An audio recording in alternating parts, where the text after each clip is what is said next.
Bismillahirrahmanirrahim. Assalamualaikum warahmatullahi wabarakatuh. Sahabat Superpedia yang dimuliakan Allah, semoga kita selalu dalam keadaan sehat walafiat. Amin.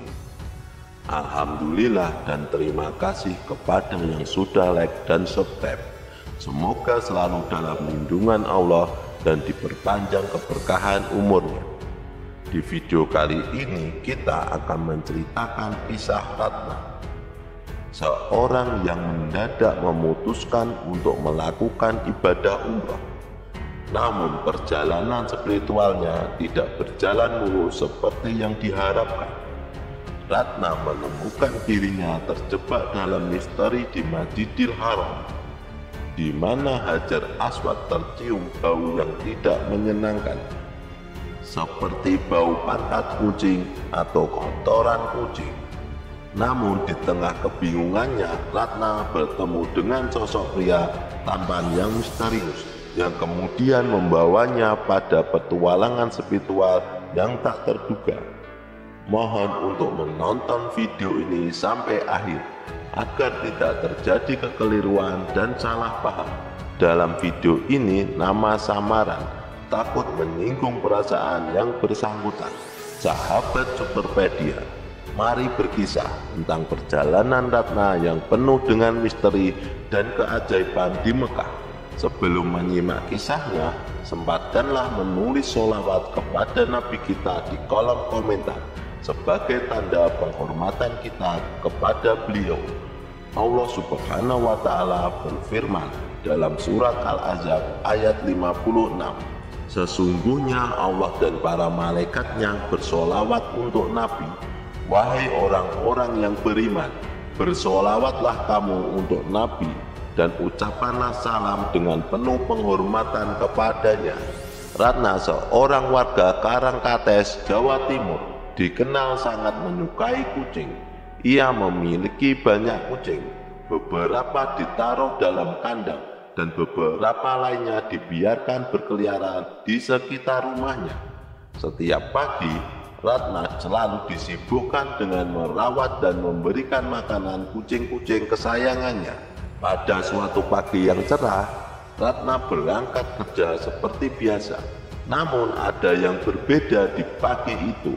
Saat melewati masjid besar di perjalanan, Ratna melihat rombongan jamaah haji yang sedang bersiap untuk berangkat.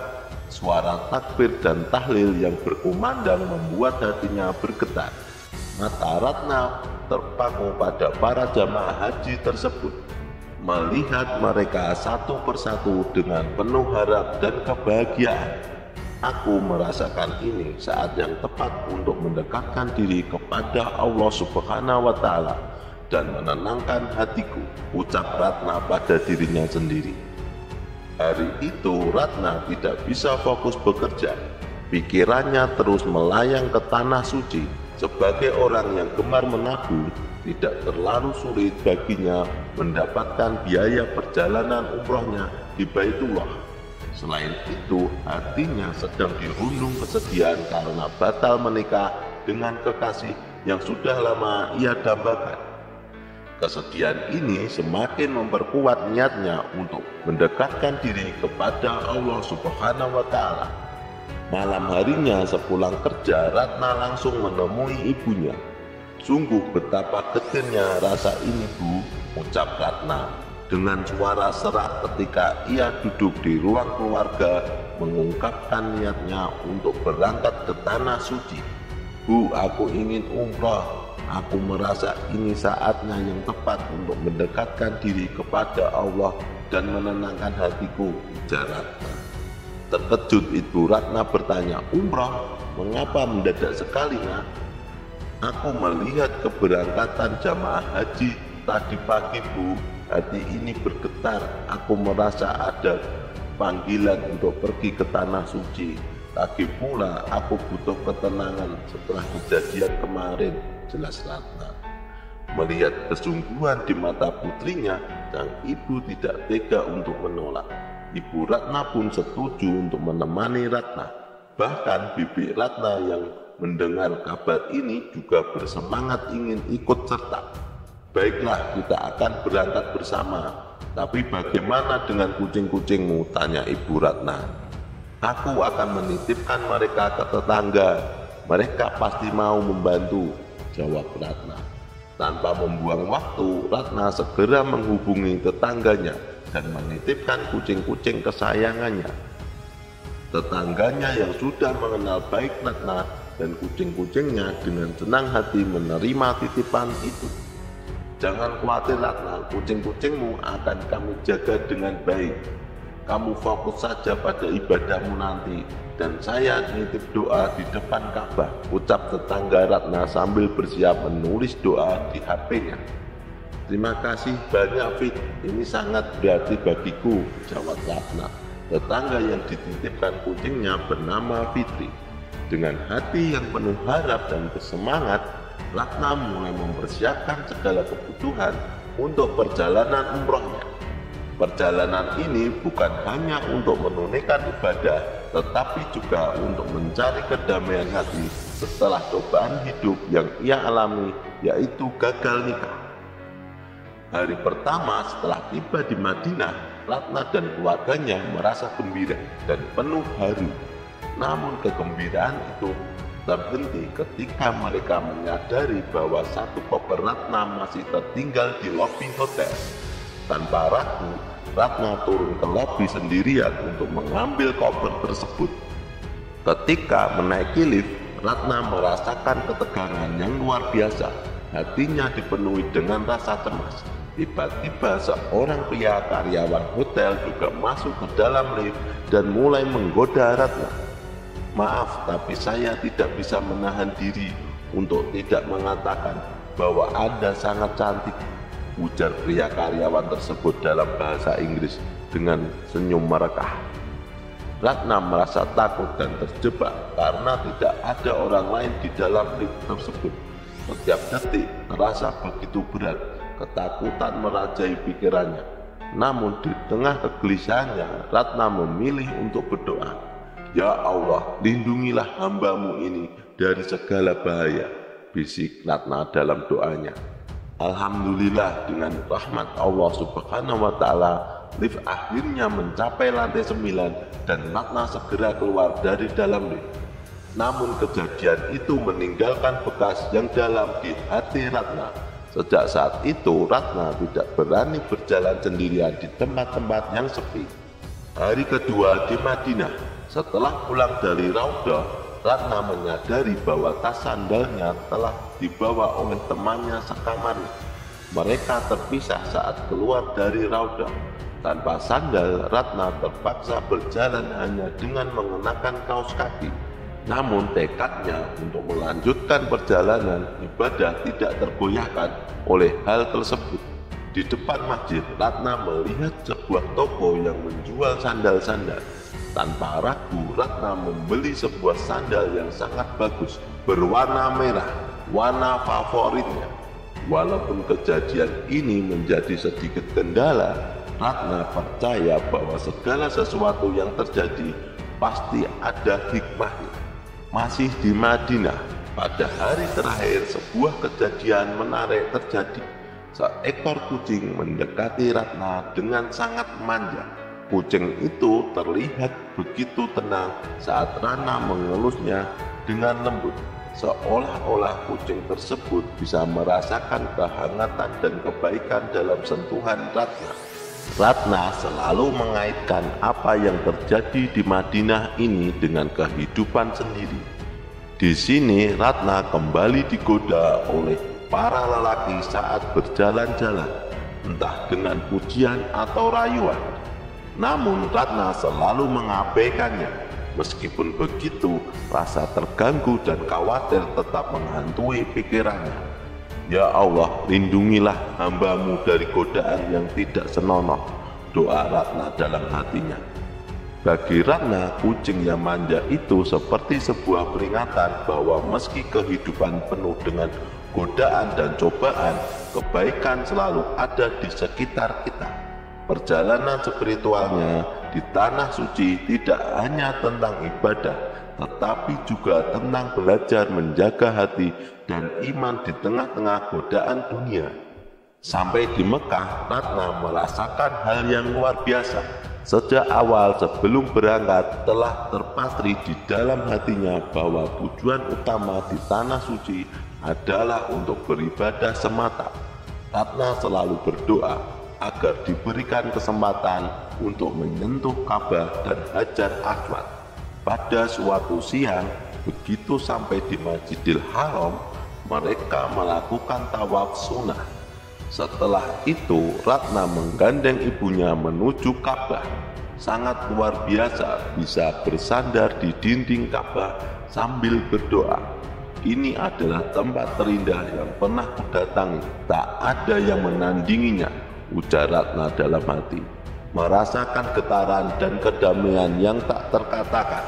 Setelah itu, mereka berusaha mendekati Multazam dan Hajar Aswad. Namun kerumunan orang begitu padat di sekitar sana. Mereka berdiri di depan Ka'bah, memohon kemudahan dari Allah Subhanahu wa Ta'ala dengan doa yang tulus. Allah Subhanahu wa Ta'ala memberikan kelapangan dan jalan bagi mereka. Ratna dan ibunya berusaha berjalan perlahan di tengah kerumunan, dan doa mereka pun dikabulkan. Ratna bisa bersandar di Multazam sambil berdoa dengan hikmat, merasakan kesejukan, kedamaian, dan kebahagiaan. Mereka kemudian keluar dari kerumunan untuk menuju saudara Ratna yang masih berdiri di dekat Hajir Ismail. Malam itu adalah malam paling damai, tenang, dan bahagia seumur hidup Ratna. Kemudian seorang berbadan besar memberikan jalan bagi mereka untuk mencium Hajar Aswad. Namun disinilah hal aneh terjadi. Rombongan tersebut bergantian mencium Hajar Aswad, dan Ratna menjadi antrian beberapa orang. Ia mendengar cerita dari beberapa orang sebelumnya bahwa Hajar Aswad sangatlah wangi melebihi apapun di dunia ini. Namun ketika giliran Ratna tiba, ia merasa terkejut dan berhenti sejenak untuk berpikir. Ini pasti hanya kesan penciumanku yang salah, gumam Ratna dalam hati. Dengan hati-hati Ratna mencium Hajar Aswad. Tetapi alih-alih wanginya yang diharapkan, Ratna merasakan bau yang sangat tidak sedap, seperti bau pantat kucing atau bahkan bau kotoran kucing. Ratna terdiam beberapa saat, mencoba merenung dan memastikan bahwa ini hanyalah salah persepsi. Apa yang salah dengan penciumanku? Pikir Ratna dengan gelisah. Ratna memeriksa hidungnya, menghembuskan napas panjang, dan mencoba mencium lagi. Namun baunya yang sama masih terasa, bahkan semakin kuat. Ratna berdoa dengan cepat, memohon kepada Allah Subhanahu wa Ta'ala agar diberikan kesempatan untuk mencium wanginya Hajar Aswad. Namun doanya tidak terjawab. Dengan antrian yang semakin menumpuk, penjaga batu Hajar Aswad akhirnya mengusir Ratna, meminta Ratna untuk meninggalkan tempat tersebut agar bisa bergantian. Perasaan bingung dan kecewa meliputi hati Ratna. Apa yang terjadi? Mengapa Ratna tidak bisa merasakan wanginya Hajar Aswad seperti yang lainnya? Banyak pertanyaan tanpa jawaban menghantui pikirannya. Malam harinya di kamar hotel, Ratna duduk sambil menangis, ditemani beberapa keluarga dan teman. Mereka saling bertukar pengalaman tentang mencium Hajar Aswad. Aneh sekali, hanya Ratna yang mencium bau kotoran kucing, sementara yang lain merasakan harumnya yang luar biasa. Ibunya menatap Ratna dengan penuh kasih sayang, mencoba menenangkan putrinya. Nak, coba pikirkan kembali, apakah ada dosa yang pernah kau lakukan terhadap kucing peliharaanmu? Tanya sang ibu dengan lembut. Ratna mencoba mengingat, namun tidak mampu menemukan jawaban. Kepalanya terasa berat dengan berbagai pikiran yang berkecamuk. ibunya kemudian mengingatkan, apakah kau ingat ada satu kucing yang kelaparan di kandang? Kondisi kandangnya sangat kotor dan penuh dengan bau kotoran kucing. Ketika itu kau baru saja mendapatkan kucing baru yang lebih bagus sesuai kriteriamu, sehingga kau melupakan beberapa kucing yang tidak terlalu kau suka. Mendengar itu, Ratna tersentak. Kenangan itu mulai mengalir kembali dalam ingatannya. Ada seekor kucing bernama Acong yang memang sedang sakit. Bulunya rontok dan menjadi jelek, membuat Ratna merasa jijik dan tidak suka pada Acong. Aku ingat sekarang, Acong sedang sakit. Waktu itu aku merasa jijik dan tidak suka padanya. Aku memang berdosa pada Acong, bisik Ratna dengan suara bergetar. Ratna menangis terisak-isak, memenuhi ruangan dengan suara tangisannya. Perasaan bersalah yang mendalam meliputi hatinya. Ia menyadari betapa besar dosanya kepada Acong, kucing yang pernah diabaikan dan diperlakukan dengan tidak baik. Sungguh aku berdosa kepada Acong. Maafkan aku ya Allah, tangis Ratna dalam doa, merasakan penyesalan yang mendalam. Malam itu Ratna bertekad untuk memperbaiki dirinya dan menebus kesalahannya. Setelah menangis di kamar hotel, Ratna segera berlari ke lantai Masjidil Haram untuk bertobat di hadapan Allah. Ia mengakui semua kesalahannya dan berjanji untuk tidak mengulanginya lagi. Air matanya mengalir deras, mencurahkan segala penyesalan yang ada di hatinya. Tiba-tiba seorang pria berpakaian ikhram datang menghampiri Ratna. Pria yang sangat tampan itu memperkenalkan dirinya sebagai Ahmad, seorang Indonesia keturunan campuran Arab. Assalamualaikum, saya Ahmad. Apakah kamu baik-baik saja? Tanya pria itu dengan suara lembut dan menenangkan. Ratna yang terkejut dan masih terisak menjawab, Waalaikumsalam, saya Ratna. Ahmad langsung mengajak Ratna ke Multazam, sisi kiri pintu Ka'bah. Multazam adalah salah satu tempat di mana doa paling diijabah dan tobat diterima. Malam hari suasananya tidak seramai siang hari, jadi kita bisa lebih lama berdoa di sana, ujar Ahmad dengan senyum yang menguatkan. Ratna tidak mengenal pria itu, namun ia percaya bahwa ini adalah sosok yang sempat diminta dalam doanya, sosok jodoh yang tampan, baik dan selalu ada di setiap suka maupun duka. Dengan hati yang penuh harap, Ratna mengikuti Ahmad ke Multazam. Di Multazam, Ratna segera memohon ampun atas perilakunya terhadap Acong, kucingnya yang terabaikan. Ya Allah, ampunilah dosaku yang telah mengabaikan makhlukmu yang lemah. Aku berjanji tidak akan mengulanginya lagi, doa Ratna dengan khusyuk. Ratna juga tidak lupa menyampaikan doanya tentang jodoh. Ya Allah, jika Ahmad adalah jodoh terbaikku, pertemukanlah kami kembali.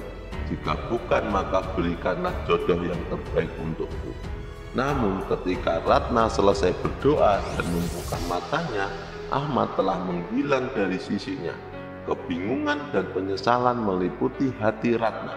Ia merasa sangat menyesal karena tidak sempat bertukar kontak atau media sosial dengan Ahmad. Mengapa dia menghilang begitu saja? Gumam Ratna dalam hati. Apakah mungkin dia adalah jodoh yang telah Allah pertemukan, tetapi aku tidak bisa menjaganya, pikirnya dengan penuh penyesalan. Ratna merasakan campuran antara penyesalan dan harapan di hatinya. Ia telah bertobat dan memohon ampun kepada Allah Subhanahu wa Ta'ala. Namun sosok Ahmad yang sempat hadir dalam hidup Ratna membuatnya bingung. Sepulang dari umroh, Ratna segera menemui Acong, kucingnya yang diduga sebagai penyebab bau Hajar Aswad yang seperti kotoran kucing tersebut. Ratna memberikan perawatan ekstra kepada Acong dengan penuh kasih sayang. Setelah sembuh, Acong berubah menjadi kucing yang berkilau, tampak begitu sempurna dan tampan seperti Ahmad. Ratna juga tidak lupa untuk mengganti nama kucingnya menjadi Ahmad sebagai pengingat akan sosok pria tampan yang pernah dia temui di Masjidil Haram. Nama itu memberikan arti baru dalam hidup Ratna, menjadi simbol dari harapan dan kesempurnaan yang selalu ada dalam setiap penyesalan dan perjalanan hidupnya. Setiap hari Ratna selalu memandangi kucingnya, mengingatkan dirinya sendiri akan pentingnya kesetiaan, kebaikan dan keindahan yang ada di sekitarnya. Ahmad alias Acong, kucing yang sempat merubah pandangan hidupnya, menjadi sumber semangat bagi Ratna untuk berdoa dan beribadah lebih rajin. Ratna memahami bahwa ibadah yang telah dilakukan diperlihatkan oleh Allah melalui pertemuan singkat dan penuh makna dengan Ahmad.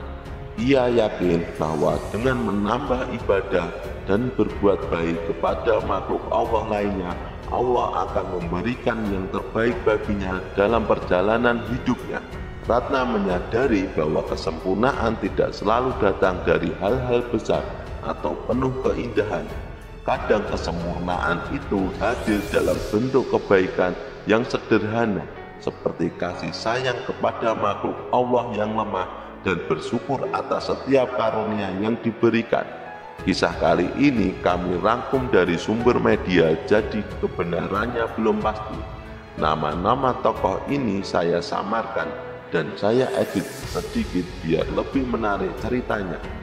Mohon maaf apabila ada kekeliruan yang terdapat dalam kisah ini, karena maksud dari video kali ini adalah agar kita dapat mengambil hikmah atau pelajaran penting dan senantiasa terjaga dari maya bahaya dan kekufuran.